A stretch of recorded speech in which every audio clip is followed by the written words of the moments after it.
먼저 성경 말씀을 보겠습니다. 요한복음 13장 13절과 14절 말씀입니다. 우리가 다 같이 한 목소리로 봉독하겠습니다. 너희가 나를 선생이라 또는 주라 하니 너희 말이 옳도다. 내가 그러하다. 내가 주와 또는 선생이 되어 너희 발을 씻었으니 너희도 서로 발을 씻어주는 것이 옳으니라. 아멘. 이게 이제 예수님께서 십자가를 앞에 두고 다락방에서 제자들과 대화를 나눌 때에 이제 제자들의 발을 씻어주시고 그 다음에 예수님께서 이제 하신 말이 너희가 나를 주라 선생이라고 그렇게 말을 하는데 너희 말이 옳다. 맞다. 그러니까 내가 너희에겐 선생님이다. 그런 뜻입니다. 그러니까 예수님께서는요 3년 남짓 갈릴리와 예루살렘에서 주로 가르치셨습니다. 그 3년 동안 기간에 하나님은 충분히 가르치고 또 하나님 나라와 인류의 구원을 충분히 가르칠 수 있을까요? 이게 지금 예수님 이후로 지금 2000년이 지나도 수많은 사람들이 하나님을 가르치고 하나님 나라와 예수님의 사역을 가르쳤는데 아직도 하나님 나라와 또 우리 하나님의 그 크신 은혜, 하나님의 무한하신 능력을 아직도 다 못 깨달았습니다. 그러니까 예수님이 완전하신 분이고 또 예수님이 가르치심이 완전하기는 하지만 그래도 3년은 짧은 시간이라고 말할 수 있습니다. 하지만 예수님은 서두르지 않았습니다. 왜냐하면 깨닫게 해주는 것은 성령께서 하시기 때문에 그렇습니다. 예수님의 말씀이 완벽하고 완전하지만 사람들은 그 예수님의 말씀을 완벽하게 받아들이고 완전하게 깨닫는 능력이 사람들에게는 부족해요. 하나님께서 사람들에게 깨달음을 주기는 하지만 그 사람들이 그냥 하나님의 뜻을 완벽하게 깨닫도록 하나님이 한꺼번에 일하시지 않는다는 거예요. 하나님이 아주 점진적으로 천천히 사람을 바꾸어 가시는 거예요. 이걸 이제 어떤 사람들은 점진적 계시다 뭐 그렇게 말을 합니다. 그러니까 하나님께서 사람에게 한꺼번에 다 뭘 안 줬다라고 하는 거죠. 예전에 제가 어린 시절에 우리 뒷집에 아저씨 한 분이 살았는데 이분이 살짝 미쳤어요. 그러니까 정신병이 걸린 거죠. 근데 이제 그 당시 사람들은 미쳤다고 그렇게 얘기를 해요. 근데 이분이 이제 왜 미쳤냐고 그러니까 이제 동네에서 떠도는 말은 저 사람이 너무 똑똑해갖고 너무 똑똑해서 미쳤대요. 그러니까 아는 게 너무 많아갖고 똑똑한데 세상이 자기 똑똑한 만큼 못 알아주니까 그래서 미쳤다고 뭐 그렇게 말하는 거예요. 그 아침 저녁으로 그냥 추리닝 입고 나오기도 하고 뭐 그냥 반바지 입고 나오기도 하고 그러는 거예요. 그런데 우리 어머니가 그 사람이 불쌍했는지 어느 날 과일도 주고 또 밥도 한 끼 가져다가 이제 남은 밥 식은 밥을 가져다가 이제 젊은이 먹으라고 줬어요. 근데 그걸 먹고 얼마나 고마워했는지 그 다음부터는요 매일 아침 우리 집 앞마당을 쓰는 거예요. 지금이야 이제 다 이 아파트나 또 집이 있으면 이렇게 대문들이 있고 그러니까 대문 안에 들어가서 마당을 못 쓰지만 그래도 과거에는 대문이 없고 그냥 집만 덩그러 있고 그 앞에 이렇게 마당들이 있었잖아요. 옆집도 마당이 그냥 그대로 있고 그러면 뒷집 이 사람이 와갖고 매일 아침 우리 앞마당을 쓸어주는 거예요. 그러니까 사실 사람들은요 뭐냐면 이 깨닫는 것도 한꺼번에 너무 많이 깨달으면 사람이 살짝 도는 그런 경우가 있을 수도 있어요. 여러분 사단이요 우리가 뭔가 성경을 읽고 깨달음을 얻고자 막 열심히 기도하는데 사단이 딱 틈을 타갖고 사단이 뭔가 깨닫게 하면 그 다음부터는 사단의 종이 되도록 만들어버립니다. 제가 버스를 타고 시외버스를 타고 한번 오는데 어느 날 그 버스 타고 이렇게 오는데 갑자기 어떤 여자가 떡 일어나더니 앞으로 가고 하는데 옷차림이 남루합니다. 그러더니 이 여자가 내가 바로 예수요. 뭐 그렇게 말하는 거야. 여러분 나를 믿어야 구원은 없습니다. 뭐 자기가 예수라고 말을 하는 거야. 그래서 참 내가 이렇게 쳐다봤더니 눈빛이 있잖아요. 벌써 이렇게 흐리멍텅해갖고 맛이 가 있어요. 그러니까 사단에게 사로잡혀갖고 벌써 눈빛이 딱 맛이 가 있는데 맛이 가 있으니까 자기를 예수라고 그렇게 말을 하는 거야. 그러니까 사실 우리가 뭔가 깨달으려고 할 때도 하나님께서 필요할 때 하나씩 깨닫게 해주셔야지 그걸 한꺼번에 꽉 깨달았다. 그거 결코 좋은 게 아닙니다. 사람도요, 음식을 먹을 때 맛있는 거 한꺼번에 꽉 먹으면 체하거나 힘듭니다. 그러니까 필요할 때 영양에 맞게 적절하게 먹어야 되는데 우리의 지식이나 깨달음도요, 시간에 따라서 천천히 조금씩 배워가야 하는 거죠. 그러니까 우리 예수님께서 3년 동안 서두르지 않고 조금씩 가르치는 건요, 사실은 우리를 위함인 거예요. 왜? 우리에게 조금씩 가르쳐야 우리가 점점 성숙하고 하나님의 뜻을 이어갈 수 있게 된다라고 하는 거죠. 복음서를 읽다가 보면 우리 예수님이 공생의 사역 중에 여러 가지를 했는데 가장 중요한 활동 중에 하나가 뭐냐면 가르친다라고 하는 거죠. 사람들이 예수님의 가르침을 들었는데 예수님의 가르침을 듣고요, 엄청나게 놀랐습니다. 그들이 그 가르침에 놀랐니 이런 그 말씀이 권위가 있음이로라. 엄청나게 놀랐습니다. 나사렛을 떠난 예수님은 가버나움에서 가르치기 시작했는데 예수님의 가르침을 듣고 사람들이 야, 놀랍다 이렇게 찬성을 지르게 되었습니다. 예루살렘 성전 구역 안에는요, 학교와 회당이 있습니다. 예수님도 랍비로서 성전 구역에 나타나셨습니다. 탈무드에 보면 이제 랍비 벤이라고 하는 사람은요, 온종일 성전의 그늘에 앉아서 성경을 가르쳤다. 사람들에게 가르쳤다. 그렇게 이야기를 합니다. 또 이제 이 랍비들이 가르치고 나면 사람들이 이 랍비의 가르침을 기억해서 그걸 기록하기도 하고 또 그것을 이 구전으로 이어받기도 한다라고 하는 거죠. 이게 랍비의 추종자들이 그런 일을 했습니다. 왜냐하면 이 랍비들의 가르침이 권위가 있었다라고 생각하기 때문에 그렇습니다. 이와 마찬가지로 예수님의 가르침도 제자들이 기억하고 예수님이 이렇게 말했다라고 다른 사람들에게 말하기 시작한 거야. 그리고 제자들 중에 예수님의 가르침을 기록하는 사람들도 있었다라고 하는 거죠. 왜냐하면 예수님의 말씀이 후대를 가르치기에 특별한 중요성, 특별한 가치를 지니고 있었고 예수님의 가르침의 이 권위가 하나님으로부터 왔다라고 하는 것을 깨달았기 때문에 그렇다라고 하는 거죠. 예수님의 예수님을 부르는 호칭이 있습니다. 성경에 보면 이제 신약 성경에 예수님을 예수라고 부르고 주님이라고 부르고 인자라고 부르고 선생님이라고 불렀는데 여기 이제 숫자는 뭐냐면 예수님을 예수라고 부른 것이 복음서에 615번이 있다라고 하는 거죠. 이제 그 중에 마지막에 선생님이라고 부른 것이 70번 있었다라고 하는 거죠. 이게 뭐냐면 예수님이 가르치는 역할을 하셨다라고 하는 거죠. 이 선생님이라고 하는 용어가 또 헬라어로는 디다스칼로스, 랍비, 라보니, 에피스타데스, 또 카데케데스 이렇게 말하는데 이제 요런 그 용어로 이제 예수님을 향한 선생님이라고 부르게 되었다라고 하는 거죠.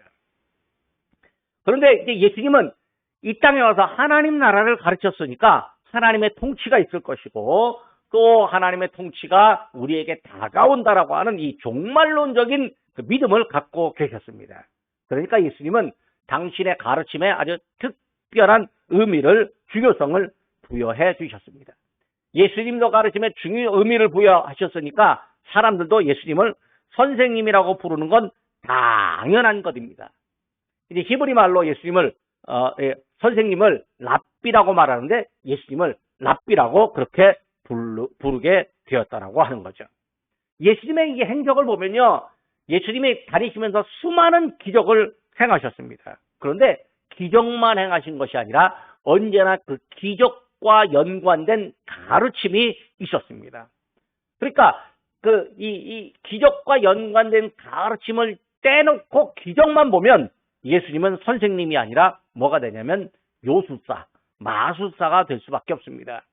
만약에 요즘도 어떤 의사 선생님이 그냥 이 몸의 병만 고치면 의사 선생님일 뿐이에요. 그러나 몸의 병을 고치면서 그의 마음에 어떤 있는 아픔을 위로해주고 또 생활 습관을 좀 바꾸도록 그렇게 해주면 진짜 의사 선생님이라고 그렇게 부르게 되었다라고 되는 거죠. 예수님은 당신이 선생님의 역할을 한다라고 하는 것을 이미 알고 계셨습니다. 그래서 제자들에게도 너희가 나를 선생이라 또는 주라 하는 말이 옳다, 그렇게 말씀해 주셨습니다.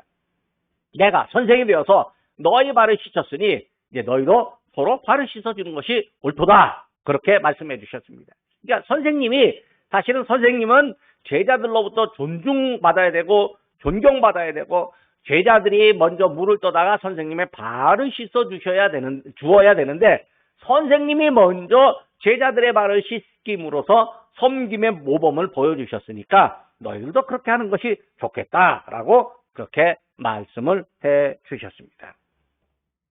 자, 예수님이 기적을 행하지만 기적만 행하는 것이 아니라 기적 말미에 항상 가르침을 함께 주셨습니다. 그래서 사람들이 예수님을 향해서 제일 많이 호칭한 이 칭호가 뭐냐면 선생님이라고 하는 것이죠.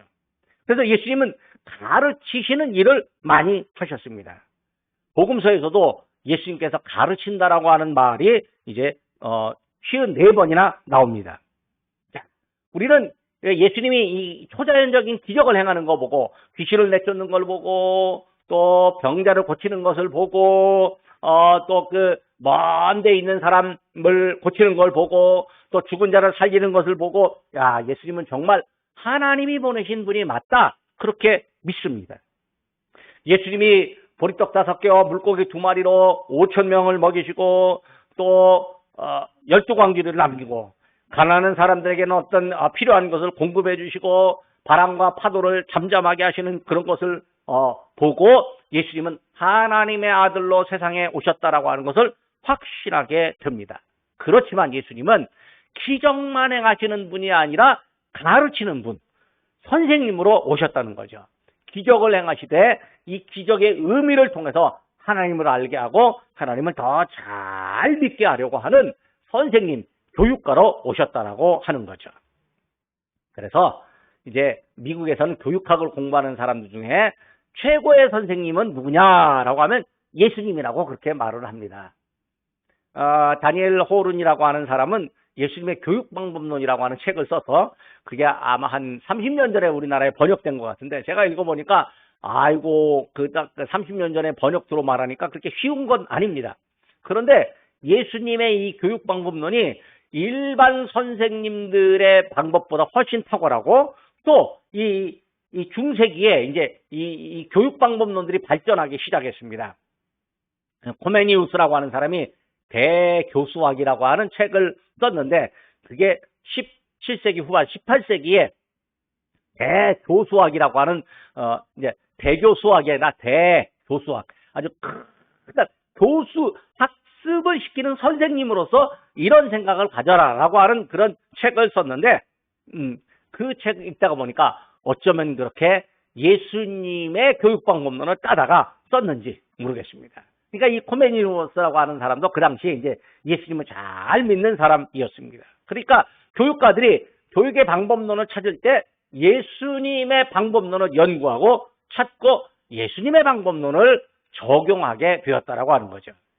사실 대한민국에 이제 우리나라에 지금 학문들이 대부분 서양 학문들이 많이 들어와 있습니다. 우리가 동양학과 말고 대부분의 과학, 또 철학, 또 뭐 어떤 지식, 정보, 또 이런 것들이, 생물학, 또 물리학 이런 것들이 전부 서구로부터 들어왔습니다.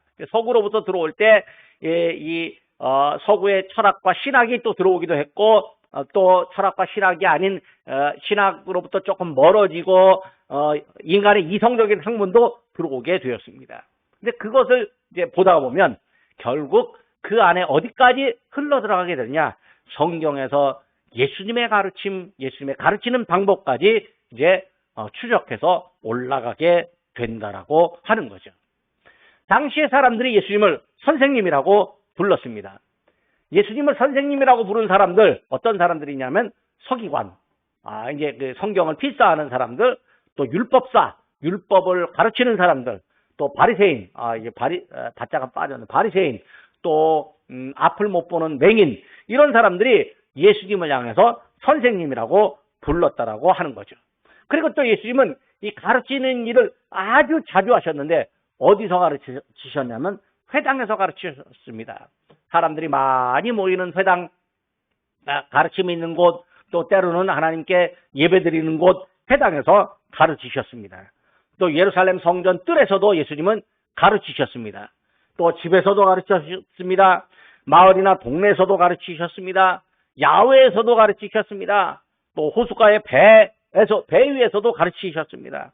또 거리에서도 가르치셨습니다. 그러니까 이 가르침이 꼭 학교나 교실이라고 하는 것이 아니라 어디든지 우리 예수님은 가르치신 곳이 있었습니다. 그리고 예수님은 또 누구를 가르치셨냐면 보실까요? 서기관, 바리새인, 대제사장과 장로들, 사두개인, 율법사, 세례요한과 제자들, 또 당신의 제자들, 회당장, 여인들, 이게 가르침을 주는데 이 가르침을 받는 사람들이 꼭 이 당시에 무지하고 진짜 배워야 할 대상들만 있는 것이 아니라 서기관, 바리새인들, 대제사장, 장로들, 사두개인, 율법사들, 당시에 많이 배웠다라고 하는 사람들, 배움에 관해서는 부족함이 없다라고 하는 이 사람들에게도 우리 예수님은 가르쳤습니다. 그리고 당신에게 세례를 준 세례요한마저도 가르치셔 주셨습니다. 그러니까 예수님은 때와 장소를 가르치지 않고 기회만 있으면 가르치셨다라고 하는 거죠. 어떤 학자는 마태복음에서 마태가 선생님으로서의 예수의 역할을 강조했다, 그렇게 말을 합니다. 그러니까 예수님의 생애와 사역을 기록한 마태는 예수님이 선생님으로서의 가치를 알아보았다라고 하는 거죠. 예수님은 명령에 대한 순종을 강조하기 위해서 이제 마태가 선생님으로서의 이미지, 예수님의 이미지를 더 확대시켰다, 이렇게 이야기합니다. 자, 그러므로 이제 듣고 또 행하고 가르치고 순종하고 이런 내용들이 마태복음에 아주 가득하게 되었습니다. 유대인 지도자들은요, 율법을 지키면 구원받는다라고 생각을 합니다. 또 유대인 지도자들은 예수님이 율법을 위반하는 사람이라고 생각을 했습니다. 심지어는 율법을 폐기하는 사람이다, 이렇게 예수님을 향해서 공격합니다. 하지만 예수님은 이렇게 말씀해 주셨습니다. 내가 율법이나 선지자를 폐하러 온 줄로 생각하지 말라. 폐하러 온 것이 아니라 완전하게 하려 왔다, 그렇게 말씀해 주셨습니다. 만약에 율법으로 구원을 얻을 수 있다면 예수님이 오지 않아도 됩니다. 예수님이 십자가를 지시지 않아도 됩니다. 안식교나 유대교의 잘못은 뭐냐면 율법을 지키면 구원받을 수 있을 것이라고 착각하는 것입니다. 율법에 매이면요, 예수님의 십자가를 부정하게 됩니다. 하지만 예수님의 십자가로 구원을 받으면 율법을 완성하게 된다라고 하는 거죠. 그러나 십자가 없는 율법은 미완성입니다. 유대인들은 율법의 우선순위를 정해두는 것이 연구 과제였습니다. 왜냐하면 수많은 율법이 있는데 그 중에서 어떤 것이 우선이냐라고 하는 거죠. 물론 예수님은 너희가 마음을 다하고 성품을 다하고 뜻을 다하여 주 너희 하나님을 사랑하라. 둘째는 이와 같으니 내 이웃을 내 몸과 같이 사랑하라. 마태복음 22장 37절부터 38절까지 말씀하시면서 율법의 가장 중요한 것을 핵심적으로 또 우선순위처럼 가르쳐 주셨습니다. 하지만 유대인들은요, 수많은 율법 중에 이 층위를 만들어야 됩니다. 어떤 것이 우선순위다, 어떤 거죠? 어떤 율법이 이 다른 율법보다 우선순위다. 그래야 이렇게 우선순위를 정해놓지 않으면요, 어떤 일이 생기면 혼란스럽게 됩니다. 이 율법을 구분해 놓지 않으면 혼란이 발생하니까 그렇게 율법을 구분해 놓게 되었다라고 하는 거죠. 그런데 우리 예수님은 이 율법보다 더 중요한 것이 뭐냐면 누구든지 나를 따라오려거든 자기를 부인하고 자기 십자가를 지고 나를 따르라, 그렇게 말씀해 주셨습니다. 그러니까 사실은 나를 따르는 것이 율법을 지키는 일이 아니다. 자기를 부인하고 자기 십자가를 져야 된다, 이렇게 말씀해 주셨습니다. 그런데 이 말씀은요, 당시 사람들에게는요, 참 마음이 상하는 일이었습니다. 왜냐하면 십자가는 그 당시만 해도 죄인들을 매다는 형틀이었습니다. 죄인들에게 죄를 묻는 그런 형벌의 도구였기 때문에 그렇습니다. 그러니까 예수님이 희생의 십자가, 구원의 십자가, 또 그 하나님의 구원의 수단으로서의 십자가가 아직 있었기 전에 로마 사람들이 로마의 반역을 한 사람들을 상대로 십자가에 매달아 죽이게 되는 그런 죄인의 이미지로 십자가가 있으니까 자기 십자가를 지라라고 말하면 마치 사람들은 우리가 죄인인가? 우리가 죄를 짓고 로마에 의해서 형벌받아야 되는가? 이렇게 생각하면서 고통스러워했을 것입니다. 그런데 우리 예수님은 이 자기 십자가를 진다라고 하는 것이 무엇을 의미하겠습니까? 곧 예수님의 십자가를 함께 지는 것이었습니다. 그러니까 율법을 초월해서 율법으로부터 자유하고 하나님의 은혜 안에 예수 그리스도의 그 십자가 은혜 안으로 들어오라고 그렇게 가르쳐 주고 있습니다. 오늘 여기 보면 이제 예수님의 십자가가 있습니다. 예수님이 가르쳤는데 어디서 가르쳤냐면요. 장소가 나사렛, 회당, 성전들, 마을, 또 야외 호숫가, 배, 거리에서 가르쳐 주셨습니다.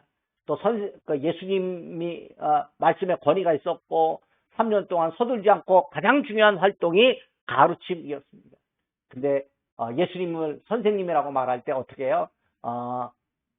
이런 단어로 이제 선생님이라고 했습니다. 특별한 건 예수님은 요술가가 아니라 교육가, 선생님이었다라고 하는 거죠. 그리고 예수님은 누구를 선생님으로 부르는 사람들이 누구냐면 이렇게 맹인, 바리새인, 율법사, 서기관. 그런데 예수님은 가르친 사람들이 서기관, 율법사, 바리새인, 대제사장과 장로들, 회당장, 제자들, 여인들 이렇게 가르쳐 주셨습니다. 그런데 여기 중요한 건 마태는 선생님으로서의 예수님 역할을 강조해서 듣고 행하는 것을 이야기하고 또 마가복음에는 예수님을 따르는 십자가 이야기를 하고 있습니다. 그러니까 우리 예수님은 이제 가르치되 단순히 지식만 가르친 것이 아니라 우리 하나님을 따르려면 어떻게 해야 하느냐, 우리 예수님을 잘 믿으려면 어떻게 해야 하느냐, 행동의 변화까지 함께 가르치셨습니다. 사실 이게 행동의 변화를 가르치는 건 쉬운 노릇이 아닙니다.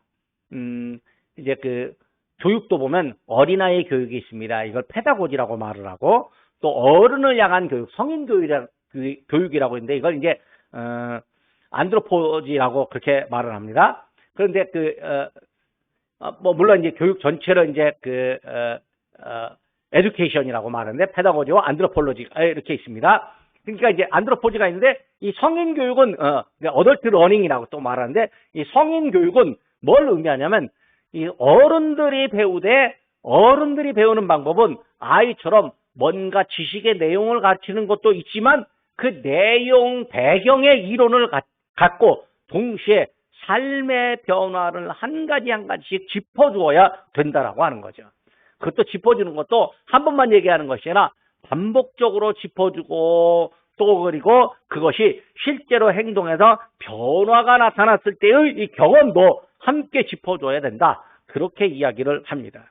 근데 예수님은 어덜트 러닝, 이 성인 교육에 대해서도 예수님은 아주 최고의 권위자였습니다. 그러니까 예수님을 따르는 제자들이 예수님을 따름으로 인해서 인생의 변화가 일어났고 또 삶의 변화, 삶의 방향의 변화가 일어났고 이제 그 사람들이 하나님의 자녀요 또 예수님의 제자로서 사도들의 역할을 할 수 있었다라고 하는 거죠. 그러니까 최고의 선생님은 또 역시 다른 선생님을 만들어내는 그런 역할로 예수님께서 일하셨다라고 하는 것을 봅니다. 그 예수님은 우리들에게도 선생님입니다. 우리들을 가르치고 또 우리들을 깨닫게 해주시고 또 우리들에게도 이 생활의 변화, 이 변화에 대한 경험 그리고 간증하게 하심으로 인해서 다른 사람들에게 예수님을 알고 예수님을 믿게 하도록 하는 사명을 우리들에게도 허락해 주셨습니다. 우리가 예수님을 믿는 것은 예수님의 제자이지만 동시에 예수님을 전하는 다른 사람에게는 예수님을 전하는 선생님의 역할을 하게 되는 것입니다. 기도하겠습니다. 하나님 아버지 은혜를 감사를 드립니다. 우리 예수님께서 이 땅에 오셔서 예수님이 말씀으로 가르쳐 주셨고 수많은 사람들에게 여러 가지 방법으로 여러 장소에서 가르치셨으며 예수님이 선생님으로서 불리기도 하셨고 또 선생님의 역할을 하신 것을 우리가 압니다. 예수님이 하나님 나라를 가르치셨고 동시에 예수님께서 우리들에게 하나님 나라의 일꾼이요 또 예수님의 제자로서 이 땅에서 사람들에게 우리 예수님을 가르칠 수 있는 기회와 또 지혜를 허락해 주셨으니 감사를 드립니다. 예수님을 믿는, 예수님의 지혜를 따르는 제자들로 또 선생님 되신 예수님의 말씀을 깨닫고 듣고 또 지키는 사명자로 저희를 삼아 주시옵소서. 또 하나님의 교회 안에 우리 예수님을 더 많이 더 잘 아는 은혜가 있도록 인도하여 주시옵소서. 함께 하시는 우리 예수님의 은혜로 저희가 믿고 배우고 또 주님을 따르오니 주께서 저희를 인도하여 주옵소서. 예수님 귀하신 이름으로 기도드립니다. 아멘.